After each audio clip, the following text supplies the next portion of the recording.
out of him simply this time. In Jesus' name I pray. And also please give me the energy. In Jesus' name I pray. Amen. You ready? Yeah. And a 3, and a 2, and a 1. Hello, everybody. Welcome back to That's Life Podcast. My name is Abby Murphy. What up? You have to say your name. My name's Ryan. They know my name. I'm so famous. Oh, okay. Everybody, I just want to go ahead and just start off this podcast with a bang. Okay? So here it is. I may have a concussion. Yeah, Abby. Well, here's the thing is you can tell them why, but the reason why I was kind of checking you a little hard earlier is because I couldn't tell if you were being a little dramatic or if you were being serious. When I told you that I think I might have a concussion? No, you didn't. That's not what you said. That's what I said. Oh, what did I say? See? Proves my point exactly. I might have a concussion. I didn't even remember that I didn't say that. Okay.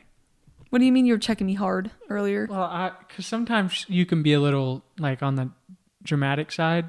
Yeah, but not necessarily with like injuries. I know. More so with emotions. Yeah. So, I would say. Yeah, no, I agree. So anyways, if I sound a little bit down, it's because I may quite actually have a concussion. What did you do?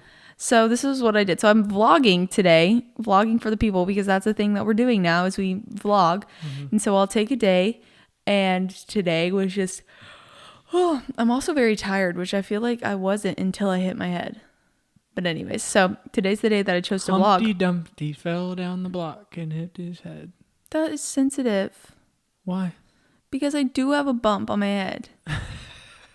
Not laughing at that joke. All right, continue. So I was vlogging and I was trying to get I was like holding the vlog camera, trying to get like a cool shot. Is it on video?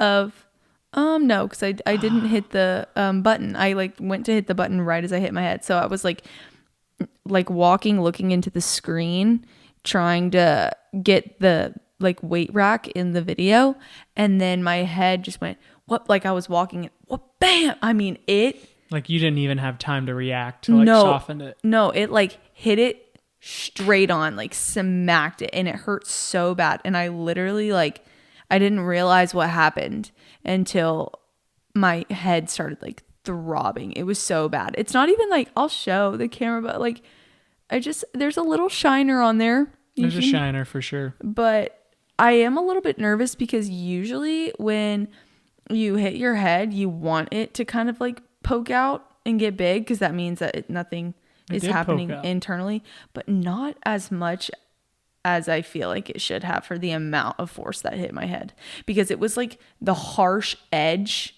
of the barbell. Like it was literally the side of the barbell, like the very sharp part, and it slammed right into the corner of like, I can't. Oof. I'm not even looking at you when you're talking. I'm just looking at your third eye. Well, that's why I'm wearing a beanie. But it hasn't turned purple yet, which is good. But I'm nervous because the show is next week. I feel like bruising will probably go down by then. It'll be fine. Yeah. But I am going to Texas in 2 days, and so be a funny story. Oh, of course it will. At least I can say I was in the gym, so I was working on my fitness. Here's the thing, though, is I hate that you hit your head, but what makes it even worse is that you didn't even get content out of it. All right. I know I did. I videoed after because I went. I'm saying that you didn't get content of you hitting your head. Like if you're I don't want to relive that moment. If you're gonna hit your head, you might as well get a funny video out of it. You know what I mean? Yes, it was so funny for me. Maybe I'll just go hit the other side of it to even it out. And then, but I had to sit down, so I hit my head so hard I like immediately felt like I was gonna vomit, and then I was like, I'm uneasy right now, so I had to go sit down because it kind of like knocked the breath out of me. Like it was a hard hit, y'all. I'm not trying to be dramatic. It was a hard hit, and yeah, it like knocked the breath out of me a little bit. And then I sat down and I said, what would Ryan want me to do in this situation? Video it. So then I turned on the vlog camera to get content. You did not. Yeah, I did. And I started talking. I couldn't form words. I was like trying to like explain what happened, and I couldn't because I was like, and then, and I just like started breathing. Like it was hard. It was a hard hit. I'm sorry. It's okay. You make me seem to be out like I'm like some crazy person. You're not, but you would have wanted me to video it. I definitely would have liked the video. Yeah. Especially on vlog day. So anyways, yeah. What better day to get yourself knocked out but vlog. I know, but now I like can't speak to the camera. Like I go to turn the camera on and I can't like, it's not like I can't form words. See, this is where want to challenge. This is where I'm going to be the challenger. And like, are you being dramatic or? I'm not being dramatic. I'm just like, I want to just sit and do nothing. Yeah. Okay. Because my head is still throbbing. Do you have a headache? Yes. Yeah, did you take any medicine for it? No. I'm not surprised by that. But I did eat. Good. So I was hoping. I'm glad you ate. I was hoping that was going to help it. But it's just like throbbing. And anytime I move my eyebrow, it hurts. Yeah, I bet. Which kind of stinks that I have to act for 12 hours tomorrow. Yeah, that's insane. So that leads into a perfect update of I am in a show. And it is, by the time you hear this, it'll be Tuesday. Wednesday, Thursday, Friday. It'll be in 3 days. I will be performing in 3 days. Yeah. What are you by performing the time you in? hear this? I'm in Greece. I'm Patty Simcox, the cheerleader. It's really fun. And I am also tired. Yeah. I Speaking of tired, I have something to say. Well, I think I'm realizing, I have realized that although this is fun, this will be my last one. Yeah. I don't want to do it. This has been very confirming that I don't want to continue this path anymore, which is really nice to feel because I left theater. I've said this before on the podcast, but I kind of left theater with just in a deep, dark Bad taste place. in your mouth. Yeah. And so I'm glad I could go back, do it and confirm okay, you really don't want to do this as a career. I Yeah. don't have to second guess it and be like, oh, am I just walking away because I'm in a hard season of my life or do I really just not want to do it? And it's like, no, Abby, you're the strongest you've been in a while and you still don't want to do it. Yeah. Which is nice. What were you going to say? Nice. Well, you get asked this a lot with your running. Right now you have a really hectic schedule as far as rehearsal hours are quite literally forever long. And you also have another job and you have school. People ask a lot about motivation. That is one of the most common questions that we get is, hey, I'm trying to get into running, but I'm lacking motivation. How do you keep your motivation every day to run? We get that question all the time. So I think we should talk about that a little bit. Okay, go ahead. Well, what is your take on that? Because I have thoughts, but I would like to hear what you have to say about it first. I don't have the motivation. I have the dedication. And what's the difference? Motivation is based on feeling. Dedication is based on action and just doing it. Yeah. I think something that I tell myself is it's better to do it halfway than not do it at all. So if I wake up for a run, it may not be my best run. I may not feel like I want to do it, but I'm still going to go do it. I may not want to have the best lift of my life, but today I was okay, well, I showed up. I'm going to get 30 minutes in. It's not going to be a full hour. It may not be the best workout I've ever had, but I did 4 exercises. That's full workout. Even 2 exercises is better than 1. And I feel so often we have this all or nothing mindset where it's if I don't go all in and do it and to the best of my ability and grind it out and blah, blah, blah, then it's just not worth doing it at all. But that's just not the case. Consistency is so much more beneficial than, to a certain extent, consistency is so much more beneficial and will produce better results than efficiency. And, you will have those times where it's it's better than, this workout was better on Monday than it was on Friday. Sure, awesome, but you still did both. Yeah. And I think there's also, when you get more specific into which teaser, if you need a coach who has this kind of mindset, maybe look into someone who may be offering that here coming soon. But what I will say is that if you really want to make it practical and it's okay, Abby, that's all fine and dandy, but I'm not in tune with my body like that. I just need to start. I don't really know how to blah, blah, blah. Great. Start from ground zero. Just ease yourself into it. And then you'll be able to start navigating, okay, Mondays and Wednesdays, I go a little bit easier and I do Pilates. And then Tuesdays, Thursdays, I go lift. You ever done Pilates? I've never done Pilates. I've heard it's really hard though. Do we have Pilates in Bowling Green? Mm-hmm. We should go try a class. Well, I've taken it before in my life, but I don't do it consistently. But it's popping off right now. It is. That's why I asked. Yeah. But yeah, I think just waking up, there are those days where I am motivated and I feel really good. Yeah. And that's great. And that's an icing on the top of the cake. One thing about that though, I'll say is the days that I feel most motivated to go work out, I typically get the best lift in. I usually get the best run in. But I will say the most rewarding afterwards is when I go and I don't feel like it. Interesting. I would say, honestly, the opposite.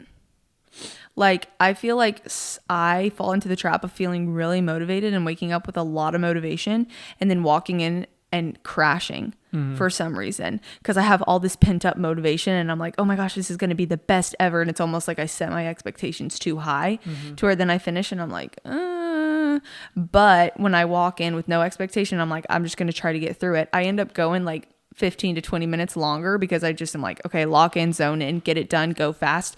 The faster I go, the less downtime I have, the less like piddling and dawdling, and I'm just like, okay, I don't want to be here at all, so I'm just gonna get in and get out and get it done. Then I end up being like, oh my gosh, I can keep going. I'm gonna do another however many reps of this. Also, for those listening, Abby, your podcast settings aren't on like 1.5 speed. Abby is just zooming right now. Okay, well, you also speak kind of slow. I do, but you're speaking fast today. I know. You're like kind of. Well, I don't know. Like maybe it's just because I've been vlogging. Yeah, maybe. Which speed do you like better? My speed or Ryan's speed? I talk very slow. I'm very aware of it. And I actually probably talk faster on the podcast than I do, even more so than I do whenever I'm just sitting down. I was listening to Janine and Caleb's podcast that we were on, shout out, go listen to it. Was I talking slow? It wasn't bad at all, which I appreciate it. And I do love that you speak slow because it's really good for someone like me that speaks fast. And it's nice to have that balance and remind me like, okay, be patient and listen first. Look at us, just plus minus peanut butter jelly, Shaq, Kobe. I've been having butter on everything right now. You said peanut butter and that reminded me, peanut butter on toast, peanut butter on potatoes. I mean, not peanut butter, butter on toast, butter on potatoes, butter on dates. You are on one right now. I'm loving it. Abby is crazy right Maybe now. it's because it's my concussion brain. Yeah. But anyways, so I listened to Janine and Caleb's podcast and you were speaking real slow, which is great. You had some great points, but there was a lot of like, it was like, yeah, blah, blah, blah, blah. Yeah. But I also noticed how many times I said like a lot.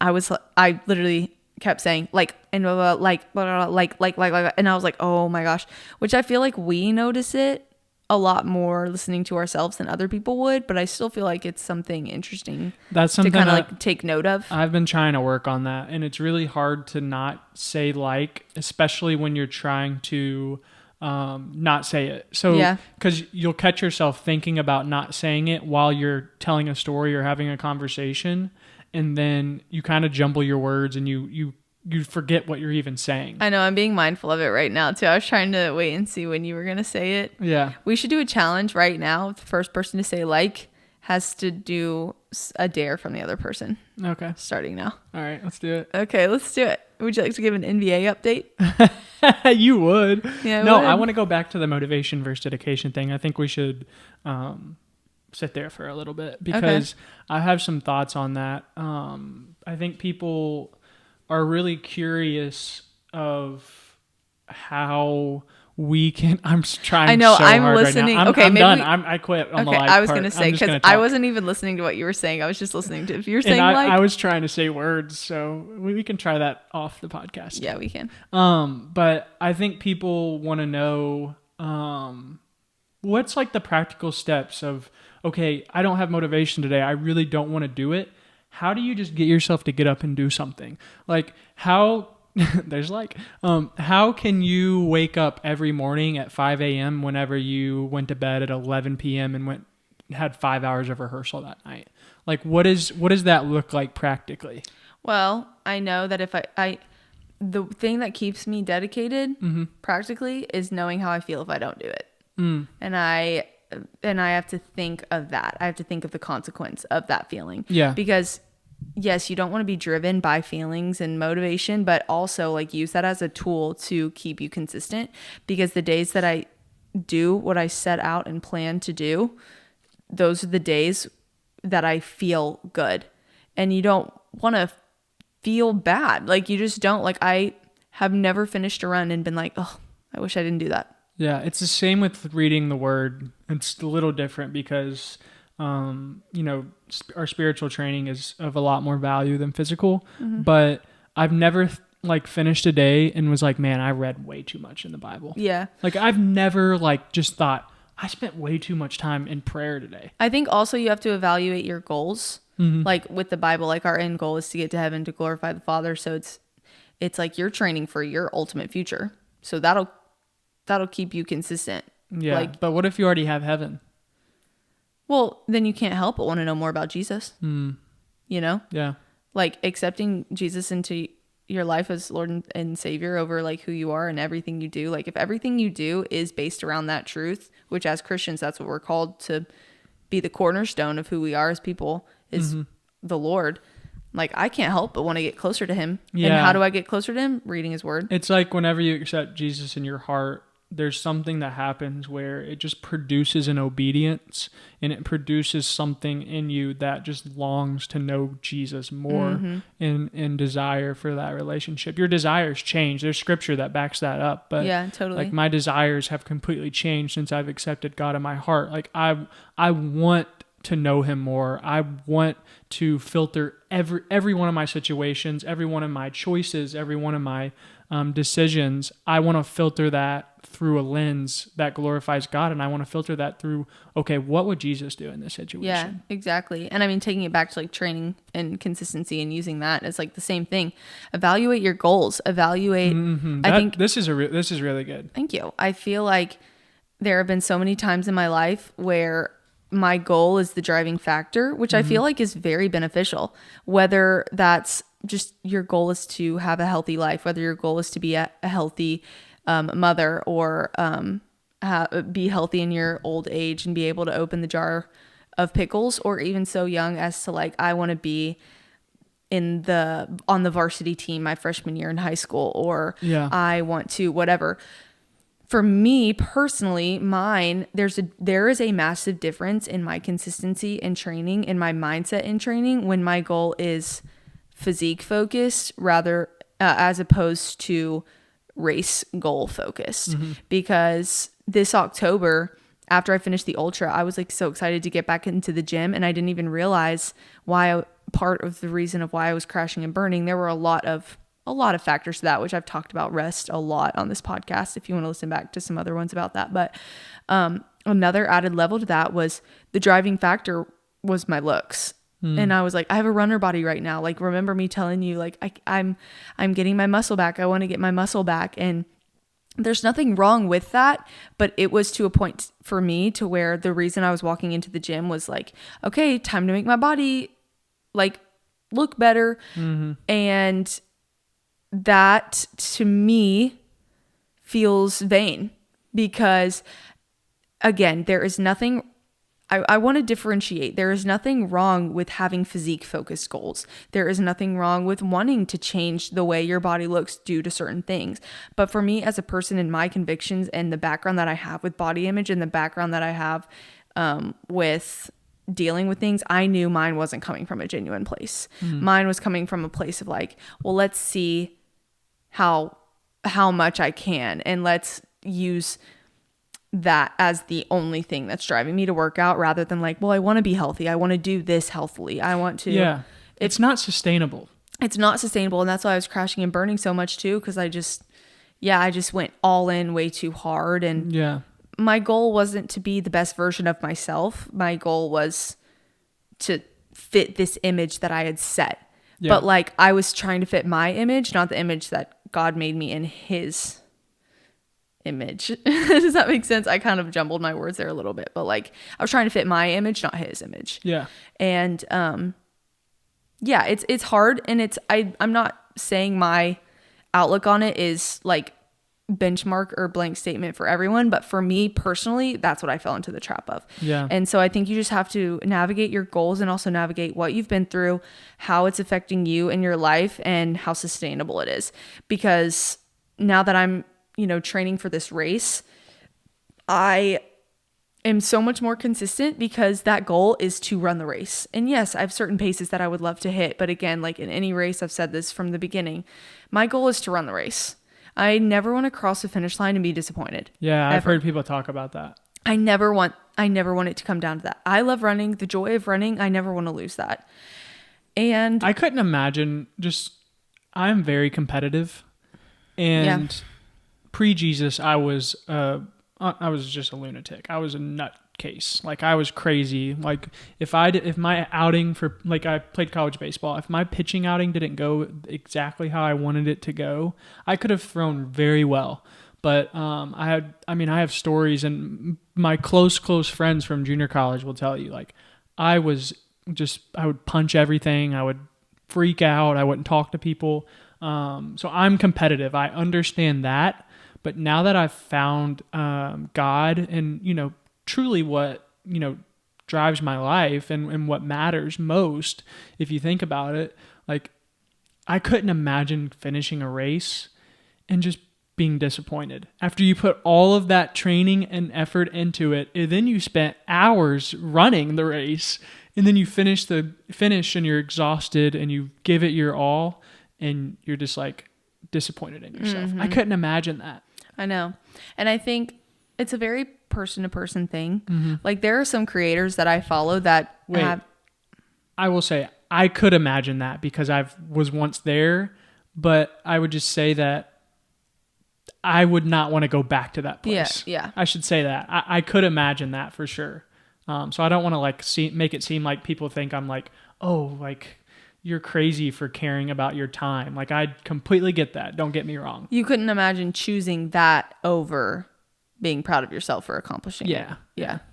Kind of, sort of. Yeah. But yeah, there are some creators that I follow that, they're like, oh man, like, I missed this goal, and yeah, I was a little defeated, but they use that as fuel to try again. Mm-hmm. And Which is really cool. I think that's awesome. Again, this is very personal to me, but for me, and knowing how perfectionist mindseted I am, and how much I genuinely do love running and want to continue to love running and not burn out, I know for me, through all of the years of ups and downs with fitness, that the joy needs to be the driving factor and not the failure. Yeah. And I don't think either one is wrong.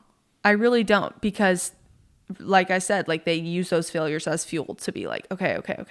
I'm going to use this and try again. But I do think there is a scary trap when you choose that route. Yeah. Because it's almost like a fear tactic, and I could see someone going really hard in again and losing that love for it. I think, and burning yourself out. Yeah, there's definitely a balance. Defeated again. There's a balance of, okay, you have to enjoy the journey, because if you don't truly, like, if you don't have to base it off of whether you enjoy it or like it or not, but you have to embrace, I guess is the word, embrace the journey. And when days are hard and you don't feel like doing stuff, that's when you look at the goal. And that's when you say, okay, I'm not doing this because I love it right now. I'm not doing it because I like it right now. I'm looking at this goal that I want to achieve, and I have my eyes on that. Mm-hmm. But there's other times, which is, I feel like, a easier place to get to, or a easier place to stay, is, okay, I'm going to embrace this journey and I'm going to love it while I'm here. And that is a hard place to get to, but I feel like you're at that place, and it's really encouraging, because, like, it's really hard to just embrace a journey, love it, and just stick in it. Oh, thank you. Yeah. I feel like it's not talked about enough that, like, I hear a lot of, you got to stay in it, like, hard days, they're going to be hard days, it's going to be a struggle. But I also just want to shed light on how incredible it really is. Like, if it was majority hard days, I probably wouldn't do it. I'd probably find something else that's a little more joyful and right. that I, do enjoy doing. Like, you love it. Like, I love it. If I didn't love running, I would find a different sport that I liked, or I would find a different way to be active and healthy. You'd golf with me. Yeah, I would do something that I enjoyed. Like, it's not like I'm like, oh, this is hard. And then one day I run the race and it's still hard, but then I cross the finish line and it's fun. Like, no, I would train and never run a race. Mm-hmm. I love training. I love the lifestyle that it gives me. I love waking up feeling accomplished, running. I love zoning out and just listening to my music, listening to my podcasts. I love the spiritual side of it. I get solitude with Jesus. It's the one time that it is just me in the world that he created, the surroundings, feeling all the elements, the wind, the sometimes rain, the sun, the whatever, the temperature, like the Lord orchestrated all of that. And I just get to like be one with that and speak to him freely. And it's besides today when you had a crazy person on a bike. Well, yeah, except for today. Following you along, videoing you. Yeah, Ryan videoed me today for the vlog. But still, even when you left, like, I literally was like, Jesus, thank you for someone that cares so much and wants to be alongside me in that. And when you get in the hustle and bustle of the day and work and things and technology, it's hard to have that, like, dedicated time of just focusing on yourself, what you love, just focusing on the Lord. You know, like, I'll be typing on my computer and I can still be, even if I take it outside, say, same environment, I'm outside in both scenarios, whether I'm working on my computer or I'm running, I can be alone doing both things, but one is incredibly stimulating and my mind is in 8 million places, and one, my mind gets to be clear. So would you say that running is just as good for your mental health as it is for your physical? Oh. Or do you think it's more beneficial for your, what would you say? Like if you had to give if there's a pie chart. I would argue that it's more beneficial. I think it depends on what your goals are for health. Like if you're trying to lose weight, running's not the way to go. Yeah. Training for a race is not the way. You're probably going to gain weight if you train for a race. I gained weight training for the ultra. And it's not bad at all. Like it's just muscle or your body composition is shifting or, you know, whatever. But yeah, I mean, there are a lot of scenarios where running is great for your physical health, depending on what your goals are. Like, hear me. But also, yeah, I would argue that it's better for your mental health than it is for your physical health. Yeah. Or at least it's been more impactful in my life mentally than it has physically. Like, even growing up before I started training for races, if I felt like I just, like, upset, I remember so many runs where I was just like, I need to run. And I would just go cry. Like, I would just run and cry. How long did you run before training for a race? Like, how many years? Yeah. I started when I was 13. And you didn't run a race until I knew you. Right. I just trained for my first race last year. Yeah. Well, I ran like a couple 5Ks and a couple 10Ks. Oh, but okay. Nothing above. I did one half marathon.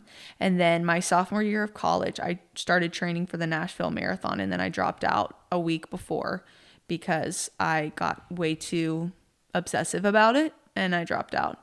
And then that's crazy. It was hard. It was really hard. But then I finally felt in a good place last year. What do you mean obsessive? What? I was focused on all the wrong things. I was focused on time. I was trying to get as small as possible to go as fast as possible, which those do not equate to each other. Just because you're smaller doesn't mean you go faster. Yeah. But that's what I thought at the time. I was just really only focused on time, not the joy of it. And I knew the Lord was just tugging on my heartstrings. I'm like, this is not, like, what are you trying to prove? You're going out trying to define who you are by running and by what you can achieve in this race. And I just felt so convicted, and I knew I shouldn't. And I knew if I was going to do it the entire time I was running, it would be like, why are you doing this? Like, child, I love you. So why are you doing this? Because you know you shouldn't. I'm telling you shouldn't. And I would, even during that, like, build up in training for that, I would have those thoughts. Literally, I would have thoughts of like, why are you running right now? You know you shouldn't be doing this. Which is so crazy now because I go on runs now and it's so life-giving, and like, I literally feel like Jesus is like proud of me for doing it. But it's just funny to have those two parallels. But the reason I never wanted to like run in high school, I never wanted to really train for a race. You've never been on a running team. And I strategically did that because I never wanted to end up not loving it. I feel like people would find that hard to believe. Maybe. That you've never been on like a cross country I've team. never had a coach. Yeah. I've always only been my own coach. Because and you've ran two marathons. 2 marathons, 1 ultra, 1 half, and a couple 5 and 10Ks. And you're training for Austin right now. Training for Austin. May do an ultra in January, and then I got Boston in April. What? I may do an ultra in January. What? I don't know. Since when? Since I just thought about it. Okay. But You're kind of crazy. the you know that? reason I never was on a team, never had anyone else do it, was just because I didn't want to lose the love for it. And I've heard so many of my friends do sports that they love, and then the coach ruins it for them. Yeah. Or there's a bad story or girl drama or something, and it just ruins the sport for it. Mm-hmm. But I've just always loved to be able to. I also just never wanted someone else to tell me how to do it. Yeah. Which that might be a control thing, but I just love the freedom that it gives me. And so then if I were to join a team or have a coach, for me personally, again, there's nothing wrong with having a coach. I've thought about having coaches actually, like now at this point. So I might do that. So I may go back on my words. Like, it's not like I'm saying I'm never going to have a coach. Yeah. But the thought of like it becoming work kind of, I could see it taking away the joy for me. Because I mean, that's what it ultimately, that's kind of how the whole theater thing started.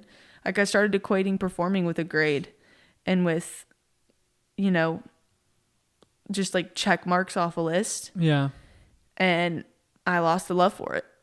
It's very easy to do. Yeah, there were a lot of other parts to that as well, but that was definitely a factor. I was gonna say we'll have to do a whole episode on injuries, and because I mean you haven't dealt with like a major injury, but you did go through a lot of like with your ED and stuff that we haven't talked about in a while. I think it would be helpful for people to hear that. I mean, we're about to get into questions now, and that could be a whole nother podcast. Yeah, maybe we'll dive into. Maybe we should do like a question box on that. For next injuries, then your ED stuff. Well, because Ryan has had a really, really, really, really bad injury that took him out of, what's it called? Tommy John? Yeah, I had Tommy John surgery my junior year of college. Yeah, and it took him out of baseball.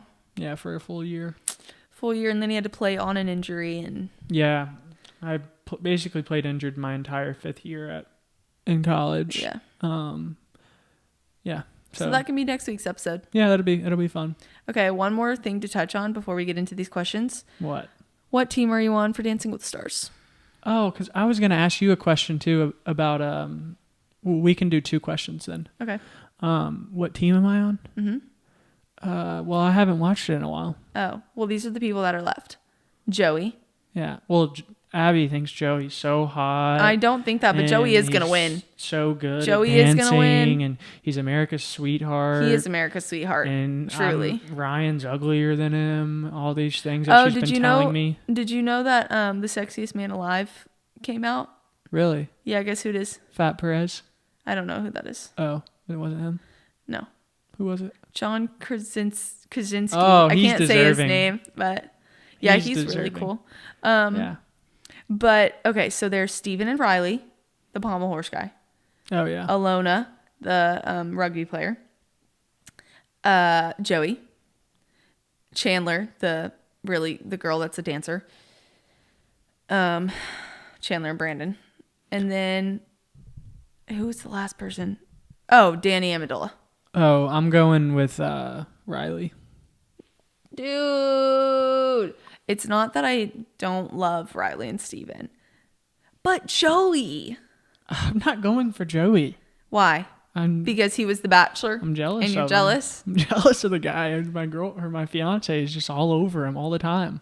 Okay, literally, this is the first day I've talked about it. I'm just kidding. Because I listened to a Joey podcast that he was talking about Dancing with the Stars. I actually like Joey. I think he's kind of cool. I think he's so I watched good. him in a couple golf YouTube videos, which was fun. I was not a big Joey fan, and I didn't even watch his full season. Like, I watched you were such a big episodes. hater of that. I don't know. I don't love The Bachelor, but I love everything that comes with The Bachelor, like Big making an event out of it. Like my whole family watches it together. We have snacks. Like, it's fun. Mm-hmm. So I've started to like The Bachelor.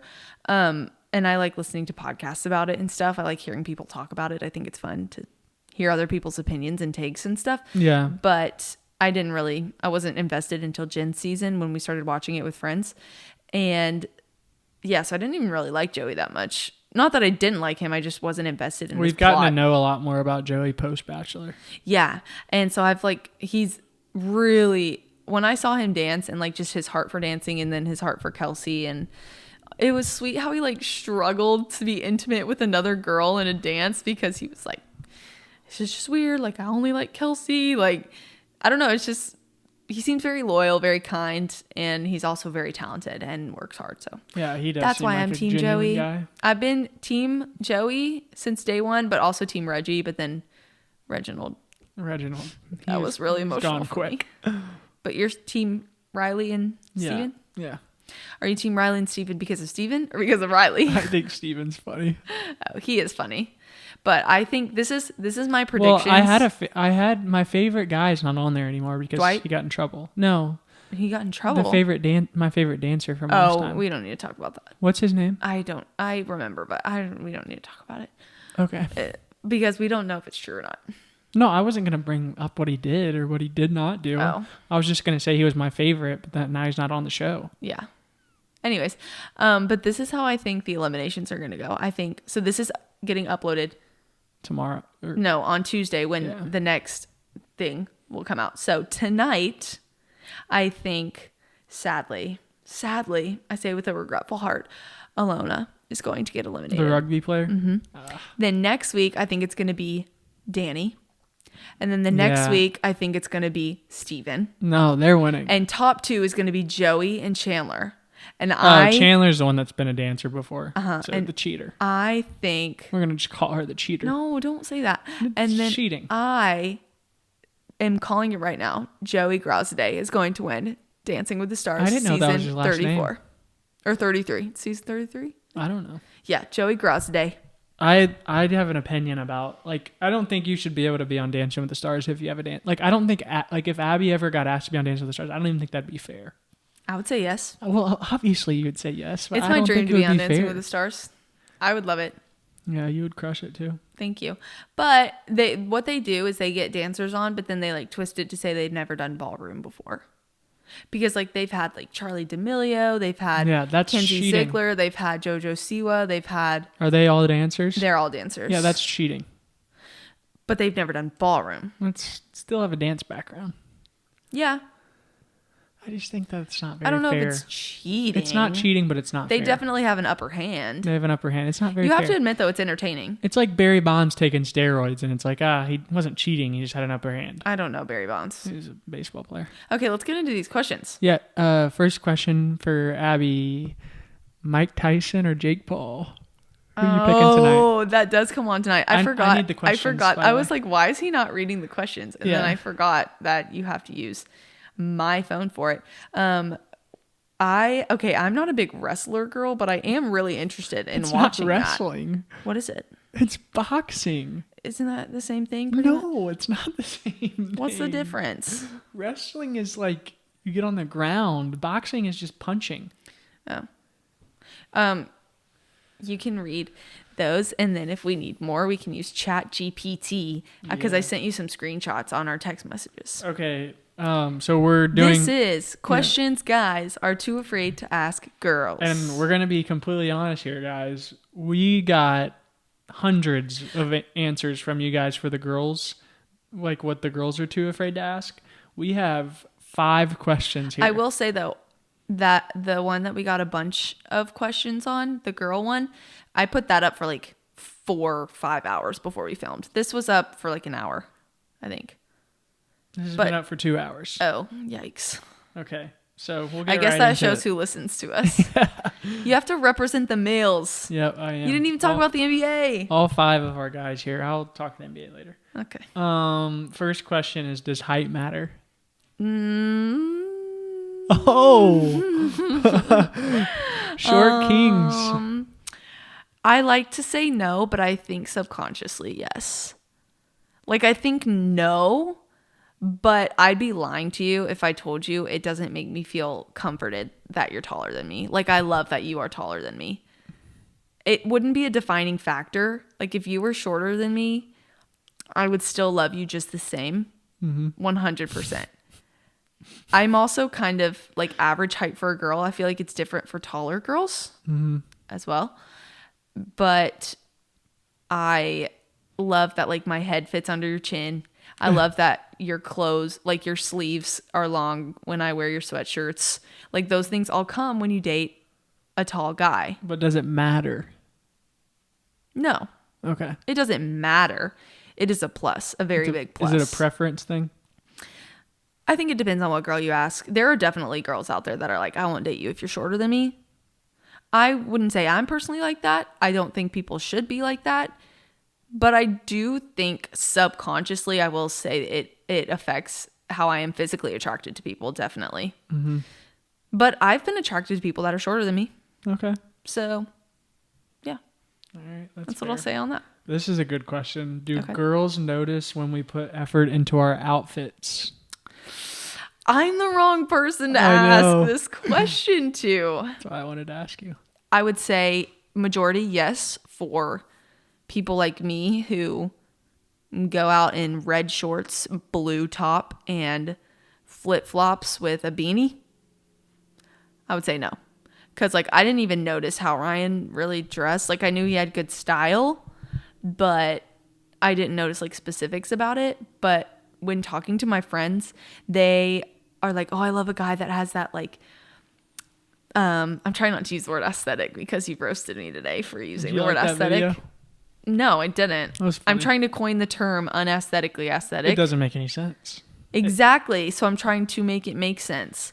Just like qua doesn't make sense, or lit fam doesn't make sense. Quad. Or qua. Qua. What's that? It means you're like good looking. Huh? Yeah. I learned that Since when? since I saw a TikTok about it. Is that like new lingo? Yeah, it's like what the kids are saying. They Qua? say like qua, they say skibbity. So what if I they said say you're Ohio Riz? You're qua. Then that, I think it's like you're good looking, or you look presentable. So or I would say something. you're looking qua. I hope this isn't something like nasty. That would be funny. But yeah, a bunch of my friends, they're like, oh, I love a guy that dresses, they say like Nashville City style. And I know what that, like, it's like the baggy cargo pants with like the like messy hair, or like, I don't know. Or yeah. I just threw up in my mouth. So I think it just depends on the person. I don't think there's a blanket yes or no, but Okay. I would say that I feel like girls do notice that most of the time. yeah. Yeah. But did they say, does it matter? Or did they say, did we notice? Do girls notice Oh, yes. when we put effort into our outfits? Oh, yes. I think I was answering the question of like, does it matter? I don't think it matters, but definitely. I think every girl notices 100%. Yeah. Because there are a lot of times where the girl will be like, don't worry, we'll fix him. Like, meaning the clothes. Yeah. Like, oh, I can style him. That's how I felt about you. I'm just kidding. No, that's true. How do girls drop hints to guys? Oh, I just want to say also, I wore this sweatshirt like either last week or the week before, and I don't care. I love this sweatshirt. I'm wearing it all the time. All right. How do girls drop hints to guys they're interested in becoming more than friends? How you be dropping hints? Because this is good, because I feel like if a girl was asking this, it'd be like the guy should just be more clear, but typically girls want to try and drop hints and not like be the one that like pursues that initially. Should I answer this in like the classic Christian girl way or in the more mainstream girl way? I would just do both. Okay. Yeah. Well, if I was speaking like, I don't want to say like Christian culture wise. If I was speaking in the way that I would advise someone in the church, like one of my girls. I actually have an opinion on this too. Do you want to say yours first? Yeah. I mean, I think the best way, or how do girls drop hints? Oh, well, I don't know how girls do, but I think the best way for a girl to, I'll just say this, is just to tell the friend. Tell their friend to tell their friend. Yeah, it's worked for us. Yeah, I think it has a 100% success rate. I think it depends on what age, though. I feel like it's different when you're older, you're in your career, like, than it is in high school. Well, like, I wouldn't want my friends in high school to know who I like, because girls can be messy. Yeah. Interesting. And again, it depends on who you trust. trust. That's girl code right there. But also, like, there's a difference in me going to one of your 25-year-old friends who is developed frontal lobe head, and me going up to him and being like, hey, Sally, like, told me that she, thinks you're cute. Like, You should try it out. You should ask her on a date. Yeah. There's a very big difference in that, and then me going up to 16-year-old Todd, who's like, "Hey, Sally told me that she likes you." And he's like, "Whoa." There is a difference. Yeah. That's a good point. So I do think there's a difference in age on that. How do girls usually drop hints, though? When I was in high school, what I would do, oh my gosh, I would do a lot of like the shoulder touching and just like, not like sexual, but just like, oh my gosh, like you're so funny, and like touch the shoulder. Really? Yeah. Or I would, I don't know. It's hard with girls that are friendly with everyone because you can mistake being friendly with flirting, and vice versa, of like, oh no, she's just friendly, she's not flirting. Yeah. But if you want like obvious hints, honestly, texting is a big one. I hate to like use that as a reason to like get a gauge on if someone likes you, but if you're consistently keeping up Like a if they're texting back conversation, consistently. Yeah. Now, I don't know, like when I was younger, I would play those games of like, oh, they waited 30 minutes to text me. Yeah, so now I need to wait 30 minutes. That to is a reply mental back. illness. Oh my gosh, y'all, give it up. Like, stop. Just stop. The culture has equated time of response with the same as like how much somebody likes you or loves you, which is just, it's a mental illness. Delete Snapchat. Just delete it. Like, people. It's a great piece of advice. Right Just there. delete Snapchat. But if I was talking to someone in the church who it's like, I'm really serious to date someone who I want to marry, and I don't want to get involved in even going on a date with someone if I don't see like this potentially going further, then I would say that the hint to drop would just be like, honestly speaking to the guy, like what to look for from the girl if she's interested with you, and that's the situation. Honestly, my hope is that she's making it clear that you're the only guy she is engaging in conversation in. Engaging in conversation? Are they not allowed to talk to somebody? No, but there's a difference between me going out of my way to go talk to you we were at our college ministry, right? When we met, me going out of my way to go talk to you and meet you and like say, oh, hi, blah, blah, blah, blah, blah. But if I do that with every single guy, it doesn't, like, I wouldn't do that. Like, there's a difference between how a girl interacts with someone that she likes and then just like her friends. Yeah. I think there is a certain level of nervous energy, of heightened what do girls personality. do, though? That's what I'm saying. It's in your conversation. It's how you speak. Like, if it seems like she's kind of nervous or a little awkward or doesn't have a lot to say, probably means she likes you. If you feel like she's being awkward, she probably likes you. Yeah. And like if she's just kind of like standing near you, like we've seen just hovering, just trying, or like looking over. Eye contact is a big thing. Like if y'all are making eye contact, it's not in your head. It is not in your head. It could be in your head. It's not. I don't think it's not. Sometimes not it's in their head. Not in a church setting. Yeah. I'm speaking to like the church way now. What's mainstream? Well, mainstream, I would say snap. Y'all snap. I would say delete Snapchat, y'all. Like, for real. I would say mainstream would be like the flirty, like here and there, kind of like, I don't know. I'm trying to think of like a practical example of like, emojis. I don't know, driving places together. Emojis. Yeah, I would say mainstream is just more so like kissy face on the phone. Anything on the phone, smirky really. face. Yeah. Winky face. But for the young high schoolers listening, it's just flirting, honestly. Like, you can just tell, I feel like. It's just hard when you're younger because you start receiving attention for the first time. And so it's very easy to mistake liking someone with liking attention. Mm-hmm. So my encouragement for our younger listeners is really get a gauge on, do I really like this person and their morals and what they stand for and what they hold valuable? Or am I just liking the attention I'm receiving? And also, am I representing myself in a way that I want to be treated? Because the way you make it known, like if like you set the standard by how you make it known to the other person. And I'll wrap it up here because I'm going on a little tangent. But you kind of are. If I go up to Ryan and I'm like super playing games with his mind and trying to like beat around the bush of telling him that I like him, but also trying to drop hints. Like, you're going to start the relationship already confusing, and you're not going to be able to feel like you can ask the questions of like, what are we? Yeah. But if I'm just clear and saying, hey, like, you want to go get coffee? Or, hey, if you were to ask me out, like, I'd say yes. Or even like, hey, this is a great conversation. Like, this is an awesome conversation, or whatever. It removes a lot of confusion and sets the standard for him to be like, oh shoot, she's really upfront with me. Like, okay.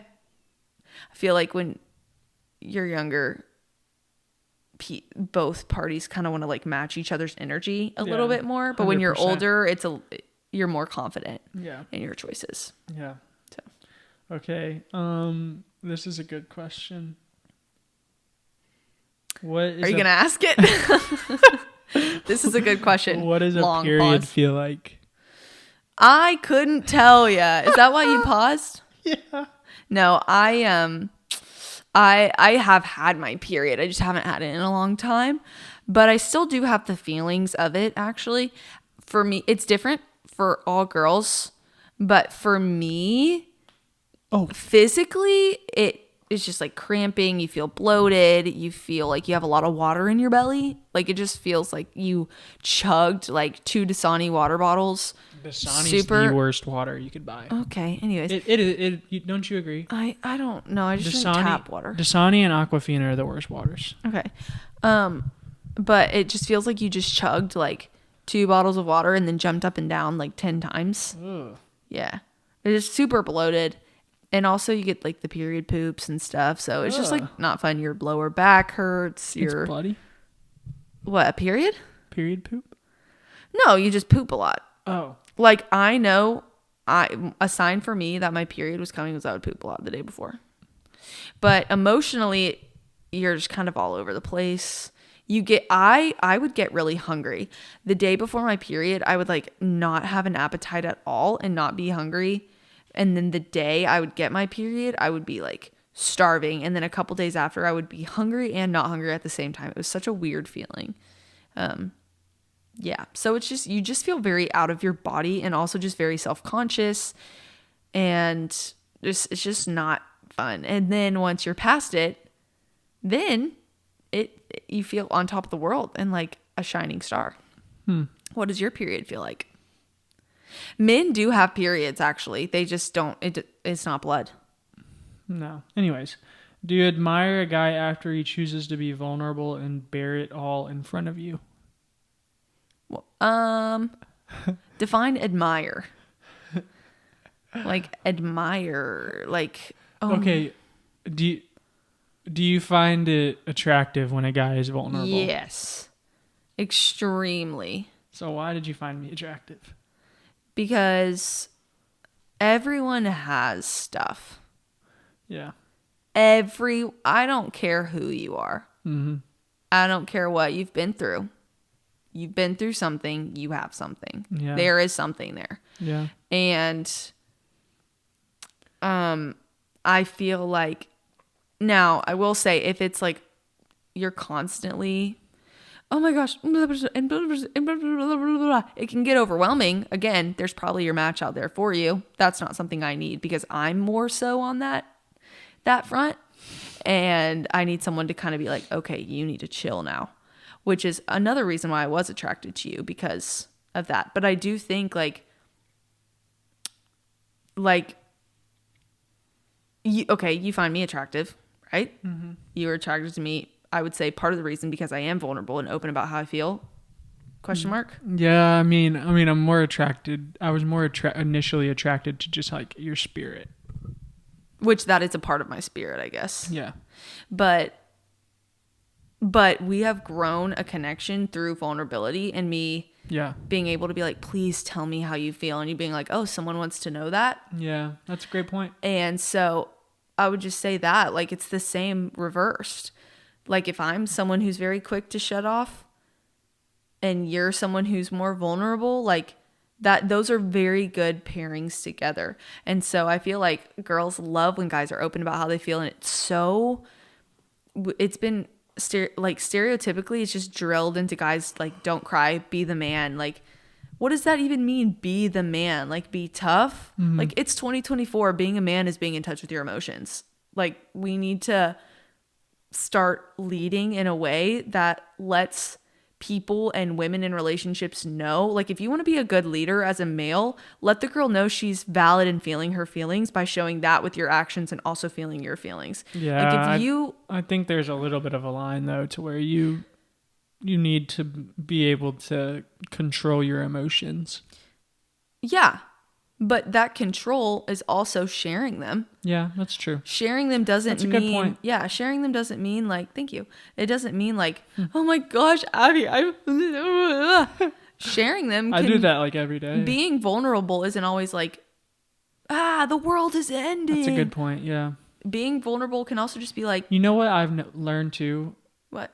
Is being vulnerable doesn't have to be some, like, big ordeal. No. You know, and the more I realize that I can just share anything, I have a lot less, like, blow ups. Exactly. And, like, a lot less, like, my emotions are a lot more steady whenever I realize that I can just share something in the moment. I feel like both of us are most vulnerable on this podcast. I don't know about that. For me? Well, no. I would say we are maybe not most vulnerable, but we are extremely vulnerable on this podcast. Yeah. I'll say that. Like, we talk about a lot of things, and then we get up and we move on. You know? So it's not a big earth-shattering thing. I feel like it can feel very daunting for guys, but yeah, I would say, like, a guy being vulnerable only makes me more attracted to you. So, I would say all girls agree. What does a godly man look like?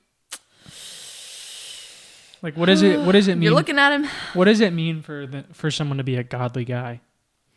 I think it is shown with your actions. I think it is heard with your words. And I think it is felt with your spirit and who you are. And there isn't a certain equation or format to achieve this, like, godly man title. I think it's all about intention, and I think the root of it starts with your intimate relationship with the Lord. You can't, as a guy and as a girl as well, this goes both ways, but, like, a godly opposite in a relationship, you can't formulate that. You can't formulate it, period, but if you try to build that in hopes to get the other person, you get what I'm saying? Like, that's not an intimate relationship with Jesus. Your motives are off. Exactly. Like, and so I think if you're basing, it's basically just managing what your perception is of everybody else. That's not what Jesus intended. And us so to I be. think what a godly man looks like, honestly, is just a man that has a personal, intimate relationship with Jesus and doesn't feel like he has to prove it to anybody. It just you can naturally see it. If a man has a godly relationship with the Lord, you don't have to, as a male, my encouragement to you is, like, you don't have to think of, are they seeing that I'm a Christian? Are they seeing that I love the Lord? Because if you genuinely have an intimate relationship with Jesus, your spirit will show that. You don't have to work to show people that. Yeah. I would just say too, like, just be yourself. Yeah. What do you talk about? Like, I would just ask the guys that, like, or the girls listen. I'm assuming there's more girls listening, wondering, like, what does a godly guy look like or whatever? What, like, the guys that you're hanging out with, the guys that you're going out on dates with, what do they talk about? Right. Because whatever they talk about, whatever's coming out of their mouth is usually what they're feeding. And what they're feeding is who they are. Right. And for the guys, like, it just goes back to that. Like, if you have an intimate relationship with Jesus, it's going to naturally seep into your conversations. Like, you aren't going to have to think about, like, okay, it's just genuinely going to be there. Like, go ahead. I think about what I talk most about, and what I talk most about is the NBA and the Lakers, if I'm talking to friends. I spend a lot of my time watching the NBA and following the Lakers. That's what I feed. I feed that. So it's gonna come out of me eventually. So whatever, if they're feeding on the word and they're feasting on God and they have an intimate and their relationship with Jesus is filled with integrity, they're gonna talk about Jesus and they're gonna ooze godliness. Yeah. I also feel like there is a misconception of godly men being like cringy or like blah XYZ. Like, well, first of all, I'm gonna say if it's cringy to love Lord, then find the cringiest guy you know. Like, right. you know. But also, I think it doesn't look a certain way. What are you doing? I was just fixing my mic. Oh, sorry. That was kind of rude. Yeah, the way that I asked. Yelled at me. That was a little tone. Well, the table leaned all the way over. Fully tabled. Sometimes when we have these little like side comments, I fear for the listener and not the watcher because they can't see what's happening. And then I'm just like, what are you doing? And then the listener's like, what? Yeah. They probably understand now. Anyways, resuming, but, cringy. But yeah, like there's not a certain way to do it. So like one person's cringy might be another person's perfect match. And it doesn't mean all godly men act the same. All men don't act the same. So there's not an example of like, oh, this is what to do to act like a godly man. So I don't know if I really can answer your question other than get rooted in the Lord, have an intimate relationship with him, and then he'll guide you. Like, you don't have to help God out. You know? Like, the closer you get to him, the more you'll be like him. Mm-hmm. Yeah. And I mean, that's the beautiful thing about, God's creation is that we're not puppets. We're not we're not just all soldier cadets that look exactly like him, and we're not like robots. Yeah. You know what I mean? Yeah. So that's what makes God's creation and us so beautiful, is that we are all different. Personalities are different. Emotions, all the things are different. And that's why people become married, is because they find the person, you know what I'm saying, that they want to hang out with a lot and have good chemistry with and all the things. I will say though, just speaking to the social media side of things, a girl is going to go straight to your Instagram. That's the first thing she's going to look at. If she like hears your name or like, hey, I think you and this so-and-so would be a great match, she's going to go to your Instagram. So like practically, and just in today's world, I would really evaluate what your Instagram feed looks like and what your social media looks like, because girls, any guys listening, that is the first thing that girls go to, and they go deep. But they look at the things you were tagged in. They look at the things you have posted from 4 years ago. See, but here's the thing though. Some of the greatest people I know don't have social media, or they don't post on social media a lot. That's fine. I know, That's a green but flag. I'm just saying though that what you're saying sometimes, people could have taken that the wrong way. Is all I'm saying. Oh yeah, you don't have to go out and get an Instagram. I know, and that's why I was telling you, create, you don't have to create this perfect bio. That's not what Abby's saying. No, yeah, not at all. That's not. We're what not I'm saying your Instagram is has to be this perfect dating profile. No, you don't have to put a Bible verse in it. You don't have to put a whatever. I will say though, you should be following That's Life Potty. I mean, that's probably the biggest green flag you could have. I'd be lying to you if I don't know what you had in your bio, like child of God or something. Oh, you don't act like you don't. Is that what it was? You know. Is that what it was? Yeah, you know what it is. That's why you just said it. Well, I meant at the time. It was like a year ago. But what I'm saying is like, I'd be lying if I told you, like when I went and looked at your Instagram, that was the first thing I saw. And I was like, yes. So it does have an impact. Yeah. I will argue that. And like I searched and I saw your picture of where you got baptized. And I was like, oh my gosh, he loves the Lord. Now, I'm not saying that because you have a Bible verse in your bio, that means he's a godly man and you should date him. But it did affect how I viewed you. I'll own up to that. And I don't know if that's right or wrong, but it did affect how I viewed you. I wouldn't say it's wrong. I would just say that it has an impact. It has an impact, and it's not like the ultimate. Like, yeah. Let your opinion of somebody, leave your expectations at home, and let your opinion on somebody be what it is whenever you talk to them. Mm-hmm. And you're around them. Yeah. I guess that advice more so, I would apply to like maybe just the person who's kind of posting willy-nilly stuff. You know what song I've been listening to on repeat? What? Who else? Sing it. Who else is worthy?